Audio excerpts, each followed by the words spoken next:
ISKCON নামে একটি ধর্মীয় সংগঠন আছে। 1966 সালে এই সংগঠনটি ভারতের একজন সাধু শ্রীল প্রভুপাদের দ্বারা 1966 সালে শুরু করা হয়েছিল। তিনি এই সংগঠনটি যুক্তরাষ্ট্রের নিউ ইয়র্ক শহরে প্রতিষ্ঠা করেছিলেন। ইসকনের লোকেরা কৃষ্ণ নামে একজন দেবতাকে পূজা করে। তারা মনে করে যে কৃষ্ণ সবচেয়ে শক্তিশালী এবং সবকিছুর সৃষ্টিকর্তা।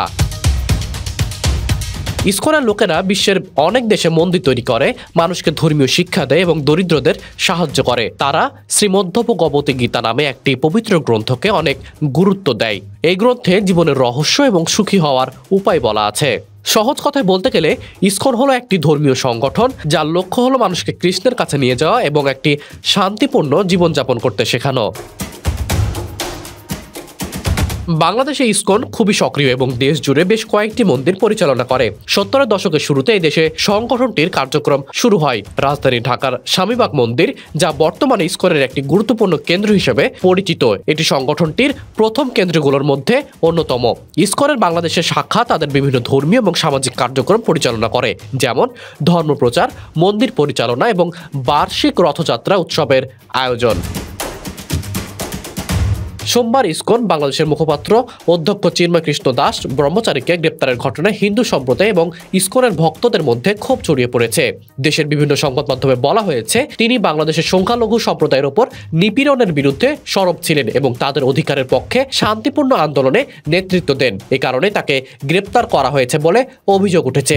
এদিকে অধ্যক্ষ চিন্ময় কৃষ্ণ দাসের বিরুদ্ধে যে অভিযোগগুলো আনা হয়েছে তার মূল বিষয় হলো বাংলাদেশের জাতীয় পতাকার অবমাননা এবং রাষ্ট্রদ্রোহিতা। মামলার এজাহারে বলা হয়, গত 25 অক্টোবর চট্টগ্রামের লালদিঘি মাঠে সনাতন জাগরণ মঞ্চের মহাসমাবেশে জাতীয় পতাকার ওপর ইসকনের ধর্মীয় গেরুয়া পতাকা স্থাপন করা হয়। এজাহারে উল্লেখ করা হয়েছে এটিতে দেশের অখণ্ডতাকে অস্বীকার করা এবং অরাজকতা সৃষ্টির অপচেষ্টা হিসেবে দেখানো হয়েছে। ইসকন বাংলাদেশের মুখপাত্র অধ্যক্ষ চিন্ময় কৃষ্ণ দাস ব্রহ্মচারী। মামলার অভিযোগে আরো বলা হয়, এই কার্যক্রমের মাধ্যমে রাষ্ট্রকে অকার্যকর করার ষড়যন্ত্র করা হয়েছে। চিন্ময় কৃষ্ণ দাস ছাড়াও আরো 18 জনের বিরুদ্ধে রাষ্ট্রদ্রোহিতার মামলা করা হয়। আইন প্রয়োগকারী একাধিক সংস্থা এই অভিযোগের ভিত্তিতে তদন্ত শুরু করে দিয়েছে এবং কয়েকজনকে গ্রেপ্তার করা হয়। মামলাটি দণ্ডবিধির বিভিন্ন ধারায় দায়ের করা হয়েছে, যার মধ্যে রয়েছে রাষ্ট্রদ্রোহের অভিযোগ। এই মামলাটি চট্টগ্রামে বিশেষ করে সনাতন সম্প্রদায়ের মধ্যে চরম বিতর্ক ও বিক্ষোভের জন্ম দিয়েছে। হিন্দু জাগরণ মঞ্চের পক্ষ থেকে মামলাটি প্রত্যাহারের জোরে দাবি করা হয়েছে এবং প্রতিবাদে আন্দোলনের ঘোষণা দেওয়া হয়েছে। ইসকন একটি ধর্মীয় সংগঠন হলেও এটি মাঝে মধ্যে বিতর্কের মুখে পড়ে থাকে। এর কারণের মধ্যে রয়েছে সংখ্যালঘুদের অধিকারের পক্ষে দৃঢ় অবস্থান। সংগঠনটি সংখ্যালঘুদের অধিকার নিয়ে কথা বলে, যা অনেক ক্ষেত্রে প্রভাবশালী গোষ্ঠীর সঙ্গে মতবিরোধ স্পষ্ট করে। কিছু ধর্মীয় গোষ্ঠীর কট্টরপন্থীরা ইসকনের কার্যক্রমকে তাদের নিজস্ব মতবাদের জন্য হুমকি মনে করেন। এদিকে ইসকনের বিরুদ্ধে বিভিন্ন সময়ে আর্থিক অনিয়মের পাশাপাশি নেতৃত্বের স্বার্থে আত্মসংঘাতের অভিযোগ উঠেছে। তবে সমালোচনা এবং বিতর্ক সত্ত্বেও ইসকন অনেক দেশে তাদের ধর্মীয় এবং সামাজিক কাজের জন্য সমাদিত এবং প্রশংসিত। বিশেষত তাদের বিনামূল্যে খাদ্য বিতরণ কর্মসূচি বিশ্বব্যাপী ব্যাপক প্রশংসিত।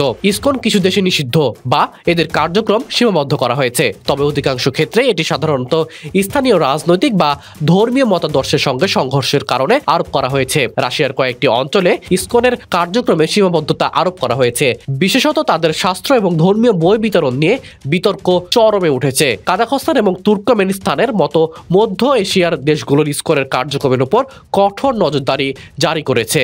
কিছু মুসলিম অধ্যুষিত দেশে ইসকনের কার্যক্রমে বাধা দেওয়ার অভিযোগ রয়েছে, তবে নিষিদ্ধ করা হয়নি। ইসকন বিশেষত হিন্দু বা সনাতন ধর্মাবলম্বী সংখ্যালঘুদের অধিকার রক্ষার পক্ষে সরব অবস্থানে রয়েছে। তারা প্রায় মন্দির ধ্বংস, মূর্তি অবমাননা এবং সংখ্যালঘু নিপীড়নের বিষয়গুলোকে তথ্য প্রমাণাদি সহ আন্তর্জাতিক পর্যায়ে তুলে ধরে।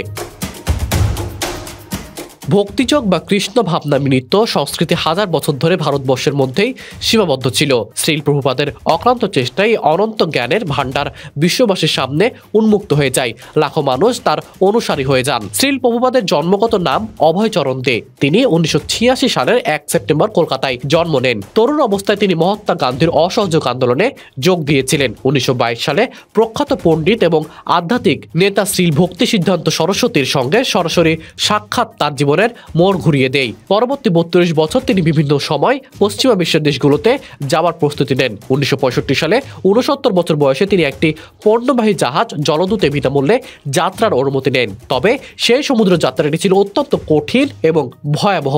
তিনি সেই যাত্রায় 2 বার হৃদরোগে আক্রান্ত হন। দীর্ঘ 35 দিনের যাত্রার পর নিউ ইয়র্কে একটি নির্জন ব্রুকলিন বন্দরে তিনি পৌঁছান। তার সঙ্গে ছিল মাত্র $7 সমমূল্যের ভারতীয় রুপি এবং কিছু পবিত্র সংস্কৃত গ্রন্থের অনুবাদিত বই। মুন্নুয়ার আঞ্জুম রিফাত, বিডি আর্কাইভ।